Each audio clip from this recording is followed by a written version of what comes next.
పెన్షనర్కి సంబంధించి ఒక ముఖ్యమైన అప్డేట్ అయితే కనుక వచ్చేసింది. ఉద్యోగులు పెన్షనర్కి సంబంధించిన బకాయిలు విడుదల చేయాలని చెప్పేసి, అంటే గత ప్రభుత్వ హయాంలో ఉండిపోయినటువంటి బకాయిలు ఎప్పటి నుంచో ఎదురు చూస్తూ ఉన్నారు. ఈ పెన్షనర్స్ సైతం రిటైర్డ్ ఉద్యోగులందరూ కూడా మాకు రావాల్సిన పెండింగ్ బకాయిలు అయితే ఉండిపోయినాయి, ఎప్పుడు ఇస్తారని చెప్పేసి.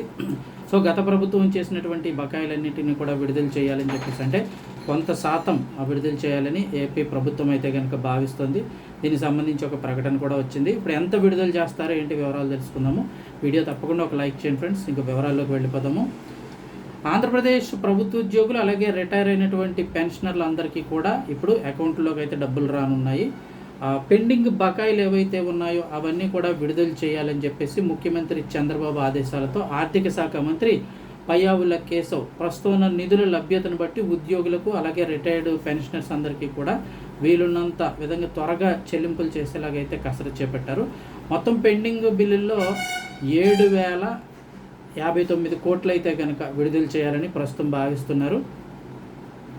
వివరాలు చూసినట్టయితే ఈ బకాయిలన్నీ కొంచెం విడతల వారీగా చెల్లిస్తామని అయితే కనుక ప్రభుత్వం చెప్తుంది. అంటే ఇప్పుడు నిధుల లభ్యతను బట్టి మొత్తం 7,059 కోట్లు ఇవ్వాలని అయితే డిసైడ్ అయ్యారు, కానీ నిధుల లభ్యతను బట్టి కొంచెం విడతల వారీగా విడుదల చేస్తామంటున్నారు. ఎవరెవరికైనా చూస్తే కనుక మొత్తం 7,059 కోట్ల విడుదలకు ఆర్థిక శాఖ నిర్ణయం తీసుకున్నట్లు తెలుస్తుంది. ఆర్థిక శాఖ దగ్గర నిధుల లభ్యతను బట్టి చెల్లింపులు జరిపేలాగా మంత్రి పయ్యావుల కేశవ్ కసరత్తు అయితే చేస్తున్నారు. ఏపీ ప్రభుత్వ ఉద్యోగులు రిటైర్డ్ ఉద్యోగులకు చెల్లించాల్సిన పెండింగ్ బకాయిలను అలాగే ఉద్యోగులకు సంబంధించినటువంటి గ్రాట్యుటీ, ప్రావిడెంట్ ఫండ్, రిటైర్డ్ ఉద్యోగుల లీవ్ ఎన్కేష్మెంటు, అలాగే పోలీసులకు సంబంధించి అదనపు సరెండర్ లీవ్లు వంటి వాటికి సంబంధించిన బకాయిలు అయితే లిస్టులో ఉన్నాయి.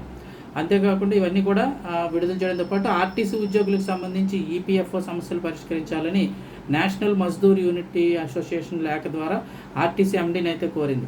ఉద్యోగుల హయ్యర్ పెన్షన్ కోసం దరఖాస్తు చేసుకుంటే వారిలో కొందరికి డిమాండ్ నోటీసులు రాలేదన్నారు. అర్హులైన ప్రతి ఒక్క ఉద్యోగికి హయ్యర్ పెన్షన్ వచ్చేలాగా చూడాలని వారు కోరుతున్నారు. కొంతమందికి ఆన్లైన్లో వచ్చిన డిమాండ్ నోటీసుల గురించి తెలియదని అందుకే డబ్బులు చెల్లించలేకపోయారని అన్నారు.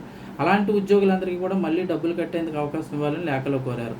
ఇక అలాగే ఇంకోటి ఏంటంటే ఏపీ ఉద్యోగులకు సంబంధించి సర్వీస్ సంబంధించిన వివాదాల పరిష్కారం కోసం ప్రత్యేకంగా పరిపాలనా ట్రిబ్యునల్ని కూడా పునరుద్ధరించాలని, అలాగే రిటైర్డ్ అసోసియేషన్ ఆర్గనైజేషన్ ఫోరం అయితే కోరింది.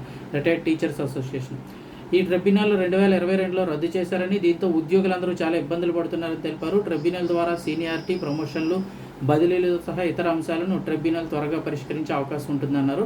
అందుకే ట్రిబ్యునల్ను పునరుద్ధరించాలని కోరింది కోర్టు. సో త్వరలో దీనిపై కూడా నిర్ణయం తీసుకునే అవకాశం ఉంది.